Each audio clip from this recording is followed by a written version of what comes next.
قرآن پکڑنے کی اجازت دیتے تھے. نہیں نہیں، میرے خیال میں یہ قرآن اگر تعلیم کی غرض سے ہونا تو آج کل گلبس کی ضرورت بھی نہیں ہے، لیپ ٹاپ میں قرآن کھولا کرے.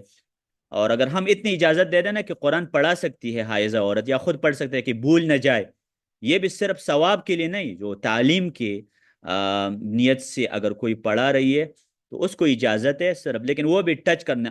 دیکھیں صحابہ کا اجماع تھا اللہ یمس القرآن الا طاہر، کہ قرآن کے ساتھ صرف طاہر شخص ہاتھ ٹچ کر سکتے. ہاتھ ٹچ کرنا یہ صحیح نہیں ہے جس طرح بھی آپ نے کرنا ہے.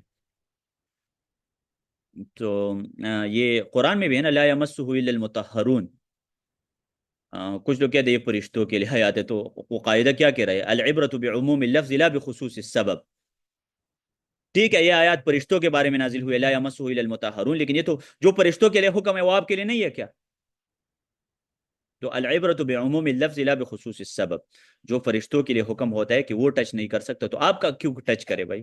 آپ کہاں سے اتنا فرشتوں سے پاک ہے آپ؟ لا یمسہ الا المطہرون. عورت کا ہاتھ یا قدم پردے میں آتا ہے یا نہیں؟ میرے خیال میں عورت کا چہرہ اور ہاتھ اور قدم یہ ڈانپنا ضروری نہیں ہے، واللہ عالم. اس حوالے سے علماء کا اختلاف اپنی جگہ ہے. شیخ البانی نے کتاب لکھی جلباب المرأة المسلمہ، اور قرآن مجید کی آیات الا ما ظہر منها. صحابہ کہتے ہیں الا ما ظہر منها کا مطلب ہے اگر قدم ننگا ہو جائے عورت کا یا ہاتھ ننگی ہو جائے تو وہ پردے میں نہیں ہے، پردہ اس کا ضروری نہیں ہے. قرآن کا کچھ حصہ پڑھ سکتے ہیں نا، مطلب پڑھا سے قرآن اسٹوڈنٹ کے لیے وہی ہے نا، میں نے بات کی نا، اگر اس کی گنجائش کچھ علماء نے دی ہے کہ آپ قرآن پڑھا سکتی ہے اس حالت میں. لیکن ترمذی نے تو باب قائم کیا تھا کہ نہیں پڑھانا ہے، بالکل بالکل بھی قرات نہ کرے، اور وہ ضعیف حدیث سے استدلال کیا. تو اگر آپ ترمذی کے مذہب کو فالو کرنا چاہتے ہیں تو بالکل احتیاط کرے اور تعلیم کو سٹاف کر دے اس حالت میں. لیکن کچھ علماء تو کہتے ہیں یہ حدیث ضعیف ہے، جیسے شیخ البانی نے ضعیف قرار دیا. وہ کہتے ہیں پھر ٹھیک ہے، جس حدیث میں ہے کہ حائض قرآن نہیں پڑھے گی وہ ضعیف ہے.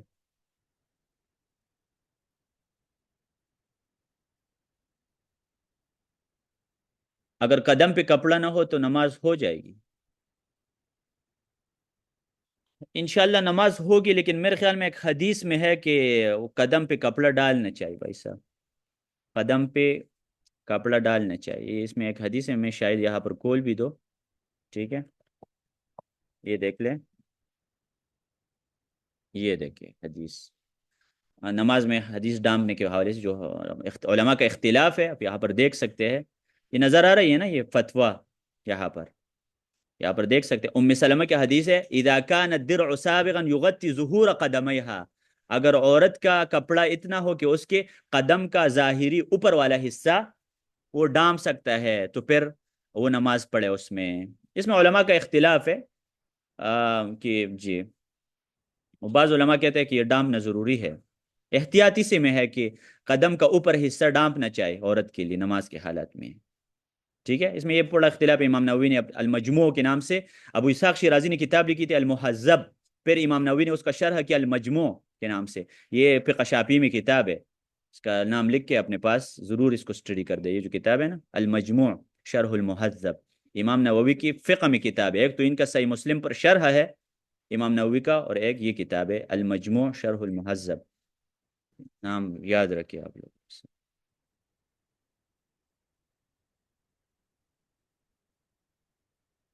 ٹھیک ہے بھائی صاحب،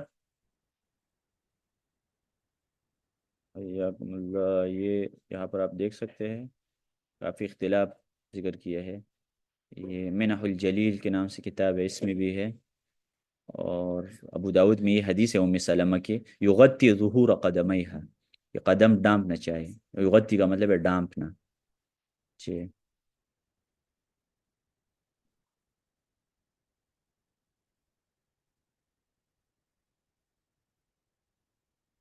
میں نے آپ کو کہا نا کہ چہرہ اس میں اختلاف ہے، اور قدم اور ہاتھ اس میں اتنی سختی نہیں ہے. باقی پورے عورت کے جسم پردہ ہے، ستر ہے، پورا جسم عورت کا پردہ ہے، اس کا پردہ ضروری ہے. بال کا نیچے جو بھی جسم ہے، صرف چہرے کا پردہ اس میں اختلاف ہے.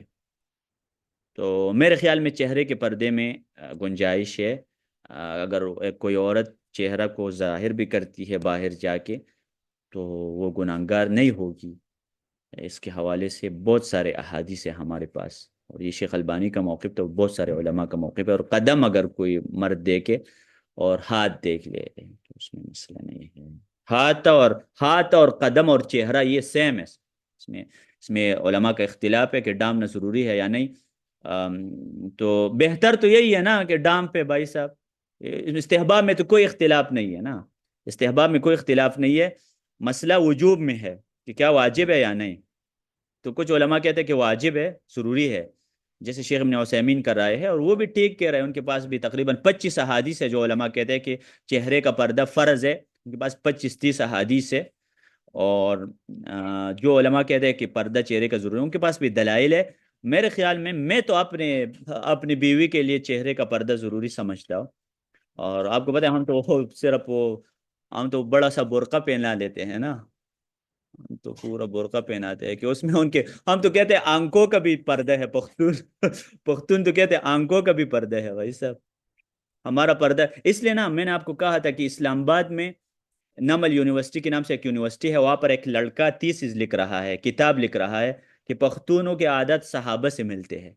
اور یہ جو پختون عورتوں کے پردہ ہے یہ رسول اللہ صلی اللہ علیہ وسلم کی بیویوں کے لیے پردہ تھا.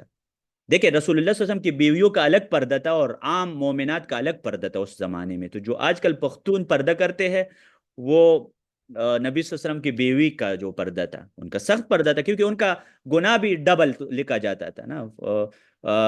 جی ان کا گناہ بھی ڈبل لکھا جاتا تھا. اللہ تعالیٰ نے ان کو کہا تھا نا لستن كأحد من النساء ان اتقيتن فلا تخضعن بالقول فيطمع الذي في قلبه مرض وقلن قولا وقرن في بيوتكن ولا تبرجن تبرج الجاهلية وأقمن الصلاة وآتينا الزكاة وأطيعن الله ورسوله إنما يريد الله ليذهب عنكم الرجس أهل البيت.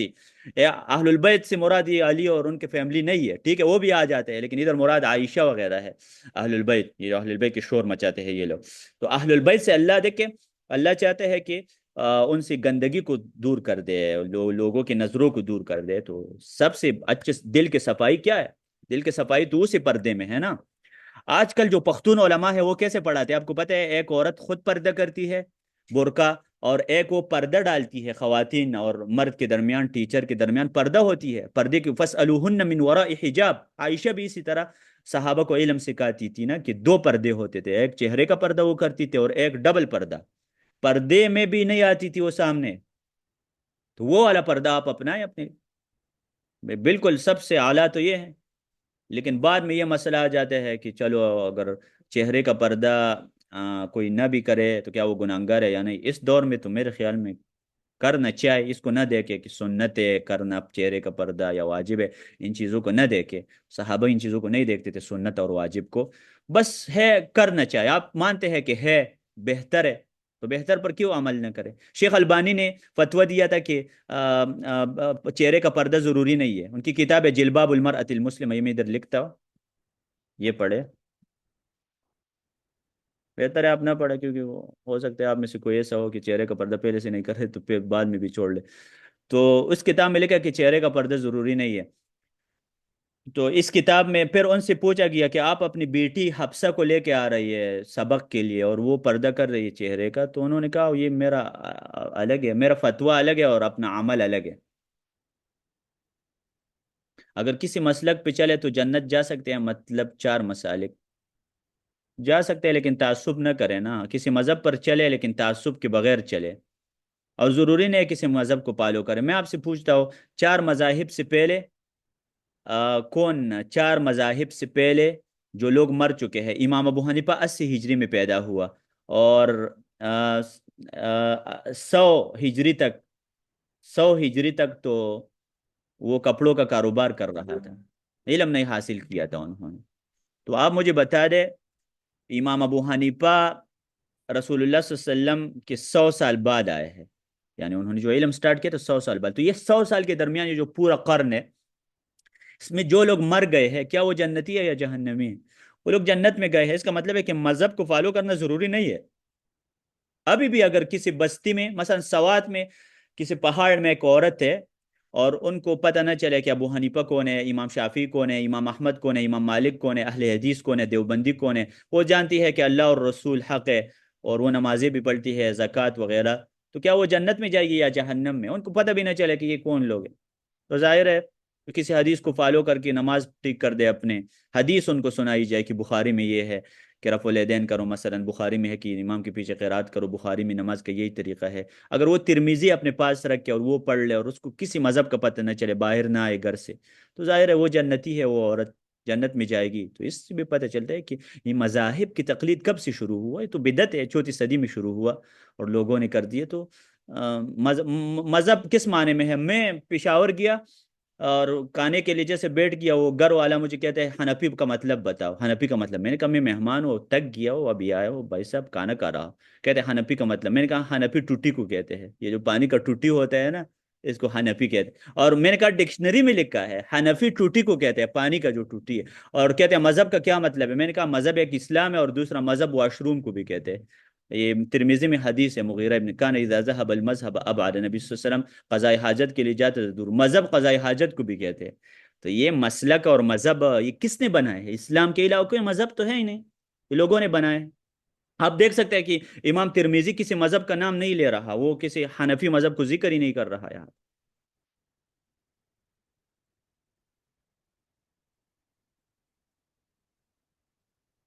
جی، اور کسی کا سوال ہو تو ٹھیک ہے، نہیں تو انشاءاللہ ہم پھر اجازت لیتے ہیں.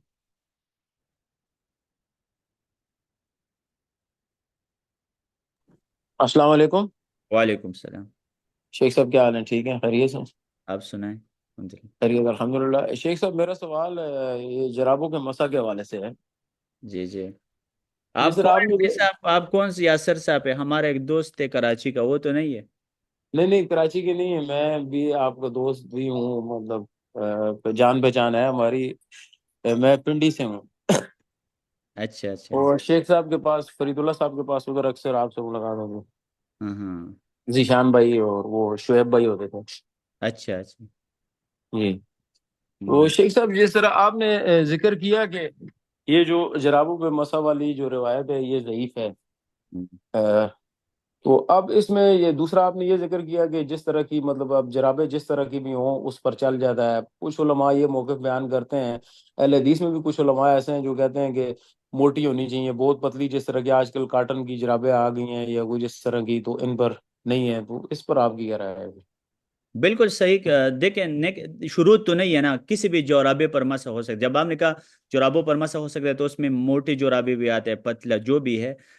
لیکن حدیث تو ضعیف ہے اس میں. یہ تو میں نے کیا تھا، صدیق حسن خان نے اعتراف کیا، اور عبد الرحمن ابن مہدی نے جو محدث ہے بہت بڑا، انہوں نے صحیح جی جی جی. کیا. لیکن ہم جو کہتے ہیں کہ جرابوں پر مسح ہو سکتے ہیں، وہ ہم قیاس کرتے ہیں خفین پر، موزوں پر. کیونکہ موزوں پر جب ہو سکتے ہیں تو موزوں اور جرابے میں کوئی خاص فرق نہیں ہے. باقی اہل حدیث کیا کہتے ہیں کہ موٹا ہونا چاہیے جرابہ. تمام کی بات نہیں کر رہا، کچھ علماء کا تفرد ہے اس مسئلے میں، کچھ بالکل. علماء کا یہ موقف ہے. ہم، کلی طور پر نہیں ہے یہ موقف، اکثریت کا موقف یہی ہے کہ مطلب ہر طرح کی اصل جراب پر میں ہو وہ جاتا ہے. دیکھیں، یہ ترمیزی کا جو قول آپ کو نظر آ رہا ہے، اذا کان ثقینین، یہ نظر آ رہا ہے نا آپ کو؟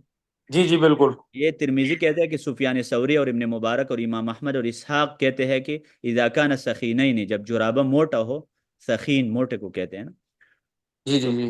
اصل میں نا یہ اہل حدیث کہتے ہیں چونکہ علماء کا فہم معتبر ہے تو اس پر ہمیں اعتماد کریں. لیکن میں نے آپ کو کہا نا، بخاری میں حدیث ہے کہ حسن بصری کہتے ہیں کانت خفاف الانصار لا تسلم من الخروق. جو انصار موضوع پر مسح کرتے تھے اس میں بھی کوئی سوراخ وغیرہ ہوتا تھا، خروق جی سوراخ. بالکل بالکل، اس طرح کا موجود ہے، یہ اس طرح کے کافی اقوال موجود ہیں. یہ قول بخاری نے کیوں ذکر کیا؟ بخاری رد کرنا چاہتے ہیں احناف پر کہ آپ سخینین کا شرط کدھر سے لگاتے ہیں. ہوں. جی. ٹھیک ہو گیا. تو اس میں یہ ہے کہ آج کل جیسے چھوٹی جرابیں کئی آ گئی ہیں، مطلب ٹخنے تو خیر کور ہونے چاہیے نا، اس کے لیے یہ شرط تو لازمی ہے. جی جی، وہ تو کور ہونا چاہیے بالکل. جی جی. کوئی بھی ٹھیک. جرابہ ہو، یعنی جرابے کا اطلاق جس پر ہوتے ہیں نا، تو اس کا یہ ہوں. یہاں پر وہ حدیث میں تو یہ مسئلہ ہے. ابو قیس کا تفرد ہے، یہ جنہوں نے بھی لکھا ہے، آپ دیکھ سکتے ہیں. یہ جو ابو قیس اس میں علت ہے. سألت یحیی ابن معین عن هذا الحدیث. مفضل ابن غسان کہتے ہیں میں نے یحیی ابن معین سے اس حدیث کے بارے میں پوچھا تو انہوں نے کہا کہ اس حدیث میں ابو قیس نے تفرد کیا ہے. یہ دیکھیں آپ. وممن ضعفه سفیان الثوری نے اس حدیث کو ضعیف قرار دیا، امام احمد نے، ابن معین نے، امام مسلم، نسائی، عقیلی، دارقطنی، بیہقی، اور وہؤلاء هم اعلام ائمۃ الحدیث، امام نووی کے بڑے بڑے علماء ہے، اس وجہ سے اس حدیث میں ضعف ہے، لیکن ہم کہتے ہیں کہ ٹھیک ہے ضعف ہے بھی تو یہ ضعیف حدیث پر بھی عمل کر سکتے، اس میں کوئی مسئلہ تو دیگر قرائن اس کے موجود نہیں، ہیں قائم اس میں۔ موجود ہے بالکل۔ یا اور میں نے وہ بات بھی کی کہ دیکھیں بدائع الصنائع یہ جو کتاب ہے جی یہ جی جی میں کاسانی کیا کہتے ہیں، فَإِنْ كَانَ رَقِيقَيْنِ يَشُفَّانِ فَلَا يُمَسُّ عَلَيْهِ بِالْإِجْمَاع، یعنی اگر وہ پتلی جرابے ہو تو اس میں مسح اجماعاً جائز نہیں ہے، لیکن اس کتاب میں پھر لکھا ہے کہ امام ابو حنیفہ نے رجوع کیا تھا۔ جی جی، امام ابو حنیفہ کا رجوع تو ثابت ہے اس مسئلے میں، لیکن وہ مانتے نہیں ہیں اس کے رجوع کو۔ اسی کتاب میں یہ بدائع الصنائع، یہ وہ کتاب ہے بدائع ہوں، الصنائع جس کی وجہ سے وہ ان کی شادی بھی ہوئی تھی نا، اس نے جو ماتن ہے اس نے اپنی بیٹی کی نکاح کرائی تھی نا اس کتاب والے سے۔ کیا آپ نے میری کتاب جی۔ کا شرح کیا ہے؟ آپ کو یہ کہانی پتہ ہوگی؟ ایک نہیں کتاب نہیں، یہ میرے علم میں نہیں تھی۔ ابھی شادی کو اتنا مشکل بناتے ہیں نا لوگ۔ ہاں جی، جزاک اللہ۔ حیاکم اللہ۔ ٹھیک ہے، ہاں انشاءاللہ اور اس کا سوال تو نہیں ہے تو انشاءاللہ ہم اجازت امام ترمذی مذاہب اربعہ سے پہلے تھے، یہ بات من وجہن صحیح ہے اور من وجہن صحیح بھی نہیں ہے، امام ترمذی مذاہب اربعہ سے پہلے نہیں تھے، ظاہر ہے امام احمد کا تذکرہ کر رہے ہیں مذاہب کا تو بعد میں ہے نا، امام بخاری نے 25 مرتبہ احناف پر رد کیا ہے تو بعد میں آئے ہیں نا احناف کے، کیسے رد کرتے ہیں ان کے اوپر، تو بعد میں آئے ہیں نا، جب بخاری بعد میں آئے تو ترمذی تو من باب اولا بعد، ترمذی تو بخاری کا شاگرد، تو اصل میں مذاہب اربعہ یہ پہلے سے وجود میں آئے تھے ائمہ کتب ستہ والوں سے پہلے، لیکن کس طرح وجود میں آئے تھے اس میں تفصیل ہے۔ اصل میں یہ 34 صدی میں اس کے بعد یہ اصل میں ان کا نیٹ ورک سرگرم ہوا تھا، مذاہب اربعہ کا تعصب بعد میں پیدا ہوا تھا، ان کا پہلے سے وجود تھا، یہ بات صحیح نہیں ہے، امام ترمذی مذاہب اربعہ سے پہلے تو یہ بات صحیح نہیں ہے۔ السلام علیکم۔